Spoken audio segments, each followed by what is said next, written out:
Bismillahirrahmanirrahim. Dear students, today we are going to have a look at anatomy, histology and physiology of human stomach. Let's get started. Introduction. Stomach alimentary canal का dilated part है. Dilated कहते हैं चौड़े को. ये oesophagus को small intestine के साथ मिलाता है. ये एक कनेक्शन है इसोफेगस और स्मॉल इंटेस्टाइन के बीच में. ये कहाँ पाया जाता है, हमारे बॉडी में कहाँ पाया जाता है? Stomach left superior part of abdominal cavity में होता है, यानी ये हमारे एब्डोमेन में होता है लेफ्ट साइड पे, और ऊपर डायफ्राम के नीचे मौजूद होता है. शक्ल इसकी कैसी होती है? ह्यूमन स्टमक जे शेप्ड होता है जब वो खाली हो, लेकिन जब इसमें खुराक मौजूद हो तो इसकी शक्ल जे शेप्ड नहीं रहती. स्फिंक्टर्स की बात करेंगे, स्टमक के स्फिंक्टर्स की. स्फिंक्टर होता क्या है? स्फिंक्टर एक ऐसा मसल होता है जिसकी कॉन्ट्रैक्शन से कोई ओपनिंग क्लोज हो जाता है. स्टमक में दो किस्म के स्फिंक्टर्स पाए जाते हैं, कार्डियक स्फिंक्टर और पाइलोरिक स्फिंक्टर. इसोफेगस और स्टमक के दरमियान एक सुराख होता है. इस सुराख को कार्डियक ओपनिंग कहते हैं. इस सुराख में एक स्फिंक्टर होता है जिसे कार्डियक स्फिंक्टर कहा जाता है. ये स्फिंक्टर एनाटॉमिकली देखा नहीं जा सकता है. ये फिजियोलॉजिक स्फिंक्टर है, फिजियोलॉजिक कॉन्स्ट्रिक्टर है. दूसरा स्फिंक्टर है पाइलोरिक स्फिंक्टर. स्टमक और डियोडिनम के दरमियान सुराख को पाइलोरिक ओपनिंग कहते हैं. यहां पर मौजूद स्फिंक्टर पाइलोरिक स्फिंक्टर कहलाता है. पाइलोरिक स्फिंक्टर ये निस्बतन मोटा स्फिंक्टर है और ये पार्शियली क्लोज होता है, स्लाइडली कॉन्टैक्ट स्टेट में होता है स्टमक और डियोडिनम के बीच में सुराख को बंद रखने के लिए. इसके बाद हम बात करते हैं स्टमक के पार्ट्स की, यानी सेक्शंस की हम बात करेंगे. ह्यूमन स्टमक के 4 पार्ट्स होते हैं, कार्डिया, फंडस, बॉडी और पाइलोरस. कार्डिया कार्डियक स्फिंक्टर के इर्द गिर्द होता है. क्योंकि ये कार्डियक स्फिंक्टर के करीब होता है, उसके साथ होता है, इसीलिए स्टमक का ये हिस्सा कार्डिया कहलाता है. स्टमक का दूसरा पार्ट है फंडस. ये थोड़ा ऊपर उभरा हुआ हिस्सा होता है, राउंडेड पार्ट होता है. जबकि स्टमक का सबसे बड़ा हिस्सा बॉडी कहलाता है. स्टमक का सबसे पिछला हिस्सा पाइलोरस कहलाता है और ये कदर नैरो होता है और ये कनेक्ट होता है स्मॉल इंटेस्टाइन के फर्स्ट पार्ट के साथ, जिसे हम डियोडिनम कहते हैं. अब आइए चलते हैं स्टमक की हिस्टोलॉजी की तरफ, यानी स्टमक के अंदर कौन कौन से एपिथेलियल सेल्स पाए जाते हैं. स्टमक के लाइनिंग में 4 किस्म के एपिथेलियल सेल्स होते हैं. उनमें से एक है जी सरफेस म्यूकस सेल्स. ये म्यूकस खारिज करते हैं. यहां पर एक बात नोट कीजिएगा कि सेल के नाम के साथ, सेल के नाम के आखिर में OUS आता है, जबकि इनकी सिक्रीशन के आखिर में US आता है. स्टमक के जो दूसरे सेल्स हैं, दूसरे एपिथेलियल सेल्स हैं, वो पेराइटल या ऑक्जेंटिक सेल्स हैं. ये 2 चीजें सिक्रेट करते हैं. हाइड्रोक्लोरिक एसिड और इंट्रिंसिक फैक्टर। सबसे जो अहम सेल्स हैं वो है प्रिंसिपल, चीफ या जाइमोजेनिक सेल्स। ये एक इनएक्टिव एंजाइम सिक्रीट करते हैं जिसे पेप्सिनोजेन कहा जाता है। किसी भी एंजाइम के नाम के आखिर में जब जेन आता है तो इसका मतलब ये इनएक्टिव एंजाइम होता है। इनएक्टिव एंजाइम को जाइमोजेन भी कहते हैं। इसीलिए पेप्सिनोजेन खारिज करने वाले सेल्स को जाइमोजेनिक सेल्स कहा जाता है। स्टमक के एपिथेलियल सेल्स की 4 टाइप है। एंडोक्राइन सेल्स, ये एक हार्मोन को ब्लड में सिक्रीट करते हैं। वो हार्मोन है गैस्ट्रिन। क्योंकि ये सेल्स जो है और गैस्ट्रिन हार्मोन सिक्रीट करते हैं, इसीलिए इनको जी सेल्स भी कहा जाता है। अब आइए डिस्कस करते हैं स्टमक के फंक्शंस को। स्टमक के फंक्शंस। ह्यूमन स्टमक में ओरल कैविटी की तरह 2 किस्म का डाइजेशन होता है, मैकेनिकल डाइजेशन और केमिकल डाइजेशन। मैकेनिकल डाइजेशन को डिस्कस करने से पहले स्टमक के वॉल के लेयर्स के बारे में जानने की कोशिश करेंगे। स्टमक के वॉल में 4 लेयर्स होती हैं। सबसे बाहर वाली लेयर को सेरोसा या वर्टिकल पेरिटोनियम कहते हैं। इसके नीचे मस्कुलरिस होता है। दूसरी लेयर है जिसे मस्कुलरिस कहते हैं। ये स्मूथ मसल की एक लेयर है। ये मसल्स 3 लेयर्स की सूरत में होते हैं। सबसे बाहर लॉन्गिट्यूडनल मसल्स होते हैं, दरमियान में सर्कुलर मसल्स होते हैं और सबसे अंदर जो है ओब्लिक मसल लेयर होती है। ये oblique muscle layer alimentary canal के दूसरे पार्ट्स में नहीं होती। सब म्यूकोसा ये म्यूकोसा के नीचे होता है। म्यूकोसा सबसे अंदर वाली लेयर है। इसके बाद वाली लेयर को सब म्यूकोसा कहा जाता है। स्टमक के म्यूकोसा में सिंपल कॉलमनर एपिथेलियम होती है, यानी जो सेल्स होते हैं वो रेक्टेंगल शेप के होते हैं। ऐसा एपिथेलियम जिसके सेल जो है रेक्टेंगल शेप के हों उसे सिंपल कॉलमनर एपिथेलियम कहा जाता है। स्टमक के म्यूकोसा में ट्यूब की तरह के सुराख होते हैं। इन सुराखों को गैस्ट्रिक पिट्स कहते हैं। पिट्स के मानी है गड़े, सुराख। ये अंदर गैस्ट्रिक ग्लैंड्स में खुलते हैं। अब बात करते हैं मैकेनिकल डाइजेशन की। स्टमक के वॉल में स्मूथ मसल्स की कॉन्ट्रैक्शन को मिक्सिंग वेव्स कहते हैं।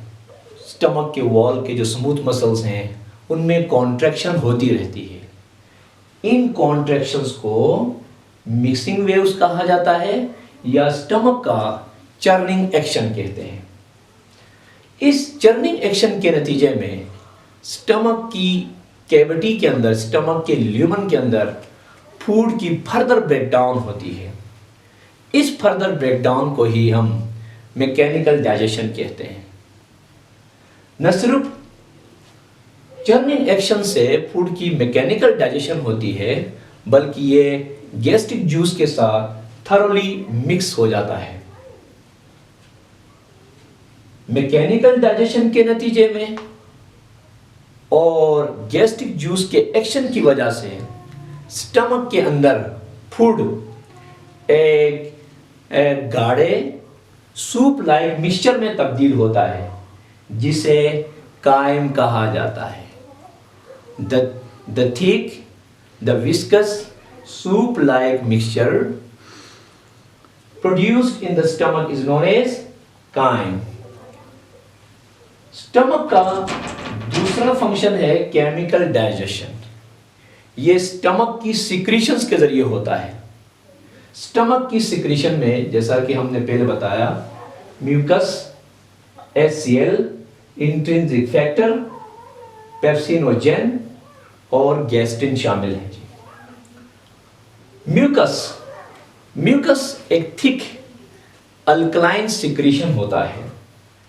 ये स्टमक की लाइनिंग के ऊपर 1 to 3 सेंटीमीटर थिक लेयर बनाता है और स्टमक की लाइनिंग को हाइड्रोक्लोरिक एसिड और पेप्सिनोजेन के डैमेजिंग एक्शन से महफूज रखता है। HCl जैसे कि हम आपको पहले बता चुके हैं, ये स्टमक के पेराइटल या ऑक्जेंटिक सेल से सिक्रीट होता है। HCl स्टमक के अंदर पीएच को कम करके उसे 1 to 3 के दरमियान लेकर आता है।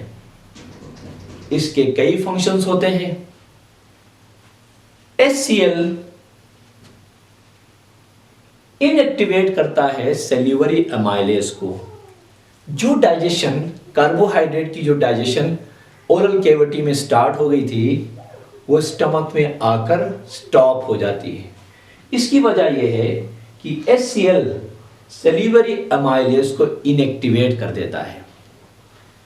HCl का दूसरा काम है प्रोटीन्स की डीनेचरेशन।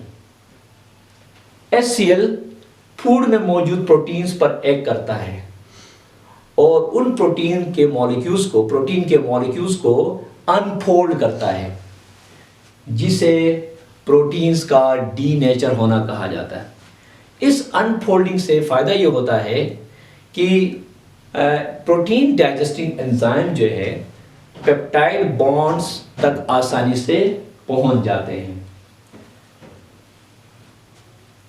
HCl का तीसरा काम फूड में मौजूद बहुत से जर्म्स को किल करना है और चौथा काम है जी पेप्सिनोजेन को एक्टिवेट करना। लेकिन हम ये जानते हैं कि पेराइटल या ऑक्जेंटिक सेल से HCl के साथ साथ IF खारिज होता है, इंट्रिंसिक फैक्टर खारिज होता है। इंट्रिंसिक फैक्टर एक ग्लाइकोप्रोटीन होता है। ये विटामिन B12 के साथ बाइंड होता है और उसे खून में जज्ब होने में मदद देता है। खून से ये बोन के अंदर चला जाता है विटामिन B12, जहां ये RBCs की प्रोडक्शन में इस्तेमाल होता है। अगर इंट्रिंसिक फैक्टर की कमी हो तो RBCs की तादाद कम हो जाती है। इस तरह से कंडीशन पैदा होती है जिसे परनीशियस अनीमिया कहा जाता है।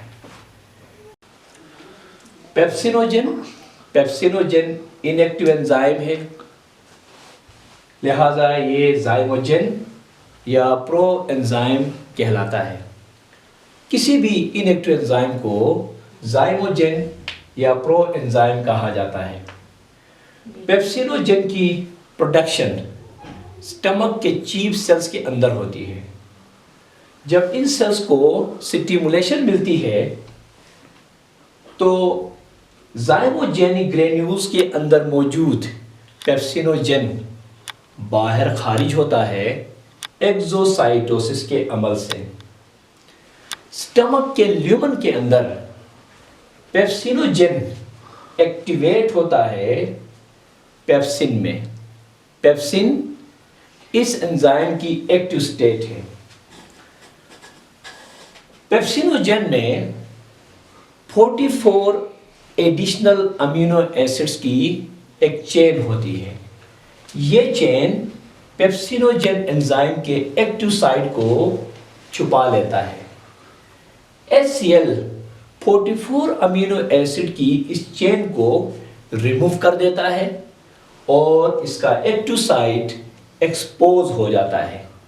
इस तरह ये एंजाइम एक्टिव स्टेट में आ जाता है। एंजाइम की इस एक्टिव स्टेट को हम पेप्सिन कहते हैं।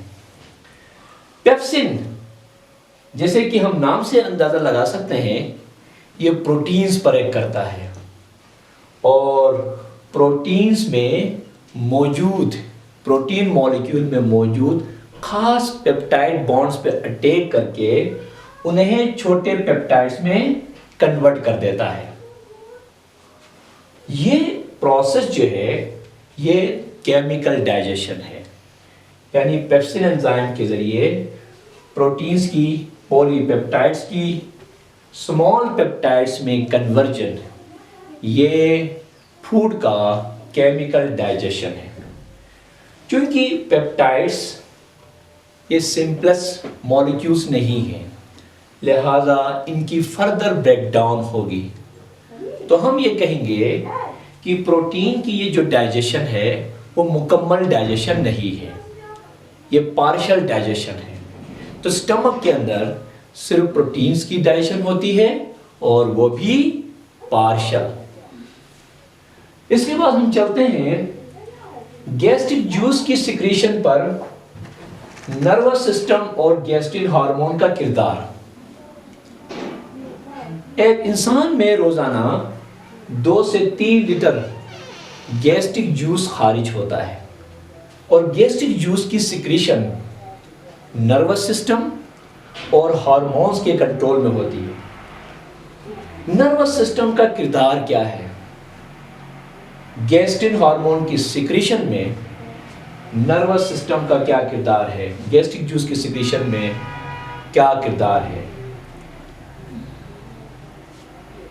ओरल कैविटी के अंदर जब फूड का जायका महसूस किया जाता है या हमें फूड की स्मेल महसूस होती है और चबाते वक्त और निगलते वक्त जो टच रिसेप्टर्स होते हैं, टेक्टाइल रिसेप्टर्स होते हैं, वो स्टिमुलेट होते हैं और साथ साथ खुराक का जो खुशगवार ख्याल हमारे जहन में आता है, तो इससे हमारे दिमाग का मेडुला स्टिमुलेट हो जाता है और इस स्टिमुलेशन के नतीजे में स्टमक के अंदर गैस्ट्रिक जूस की सिक्रीशन स्टार्ट हो जाती है। यानी स्टमक में फूड पहुंचने से पहले ही गैस्ट्रिक जूस की सिक्रीशन स्टार्ट हो जाती है। एक मर्तबा जब स्टमक में फूड पहुंचता है, स्टमक की ल्यूमन में फूड पहुंचता है, तो स्टमक के अंदर न्यूरॉन्स की स्टिमुलेशन होती है और इस स्टिमुलेशन से एसिटाइलकोलिन सिक्रीट होता है। एसिटाइलकोलिन स्टमक के चीफ सेल्स और पैराइटल सेल्स पर एक्ट करता है और HCl और पेप्सिनोजन की सिक्रीशन को बढ़ा देता है। स्टमक के अंदर गैस्ट्रिक जूस की सिक्रीशन उस वक्त बहुत ज्यादा होता है जब स्टमक में फूड मौजूद होता है और फूड की मौजूदगी की वजह से स्टमक डिस्टेंट हो जाता है, यानी फैल जाता है। साथ साथ स्टमक के अंदर केमिकल डाइजेशन की वजह से चंद अमीनो एसिड्स और पेप्टाइड चेन्स बनती हैं, तो इसकी वजह से भी स्टमक के गैस्ट्रिक ग्लैंड्स को स्टिमुलेशन मिलती है और गैस्ट्रिक जूस का सिक्रीशन बढ़ जाता है। रोल ऑफ गैस्ट्रिन हार्मोन, यानी गैस्ट्रिन हार्मोन का गैस्ट्रिक सिक्रीशन में किरदार। जैसा कि हमने पहले बताया, स्टमक के अंदर एसिटाइलकोलिन सिक्रीट होता है। एसिटाइलकोलिन स्टमक के एंडोक्राइन सेल्स को स्टिमुलेट करता है। स्टमक के एंडोक्राइन सेल्स जो कि जी सेल्स कहलाते हैं, ये गैस्ट्रिन हार्मोन सिक्रीट करते हैं। जब एसिटाइलकोलिन जी सेल्स को स्टिमुलेट करता है तो गैस्ट्रिन हार्मोन सिक्रीट होता है। गैस्ट्रिन हार्मोन, चूंकि गैस्ट्रिन एक हार्मोन है इसलिए ये ब्लड में शामिल होता है और ब्लड के जरिए गैस्ट्रिक ग्लैंड्स को स्टिमुलेट करता है, इनको इन्फ्लुएंस करता है, उन्हें स्टिमुलेट करता है। इससे फर्दर गैस्ट्रिक जूस की सिक्रीशन में इजाफा होता है। सिर्फ गैस्ट्रिन हार्मोन ही नहीं बल्कि दूसरे हार्मोन्स भी स्टमक की सिक्रेटरी एक्टिविटी पर असरअंदाज होते हैं। वो हार्मोन्स कौन से हैं? वो हार्मोन्स हैं secretin, gastric inhibitory polypeptide GIP और कोलिसिस्टोकिनिन। आखिर में हम ये एक्सप्लेन करेंगे कि किस तरह स्टमक से काइम डियोडिनम में दाखिल होता है। स्टमक के अंदर दो किस्म की वेव्स पैदा होती है। स्टमक के स्मूथ मसल्स की कॉन्ट्रैक्शन से दो किस्म की वेव्स पैदा होती है। मिक्सिंग वेव्स, जिसको स्टमक का चर्निंग एक्शन भी कहा जाता है, और पेरिस्टाल्टिक वेव्स। पेरिस्टाल्टिक वेव्स जो होती हैं वो लेस फ्रीक्वेंट होती हैं लेकिन ज़्यादा पावरफुल होती हैं। ये पेरिस्टाल्टिक वेव्स स्टमक के पेरिफेरी में यानी स्टमक के बाहर की तरफ मौजूद काइम को पुश करके पाइलोरिक रीजन की तरफ लेकर आते हैं। वहां से ये काइम पाइलोरिक स्फिंक्टर के थ्रू डियोडिनम में दाखिल होता है। पाइलोरिक स्फिंक्टर पार्शियली क्लोज्ड होता है, मुकम्मल क्लोज नहीं होता है। हम जानते हैं कि पाइलोरिक स्फिंक्टर पाइलोरिक ओपनिंग में होता है, ये पार्शियली क्लोज्ड होता है माइल्ड टोनिक कंट्रैक्शन की वजह से। लेकिन पेरिस्टाल्टिक वेव्स इतनी पावरफुल होती हैं कि थोड़े थोड़े मिकदार में स्टमक से काइम पुश होकर डियोडिनम में दाखिल होता है। डियर स्टूडेंट्स, ये था आज का हमारा लेक्चर ह्यूमन स्टमक के बारे में। अगर आपको हमारा ये लेक्चर आपको पसंद आया है तो इसे लाइक कीजिए और हमारे चैनल को सब्सक्राइब कीजिए ताकि हम मज़ीद वीडियोस, इस तरह की वीडियोस जो है आप तक पहुंचा सकें और आप इससे मुस्तफ़ीद हो सकें।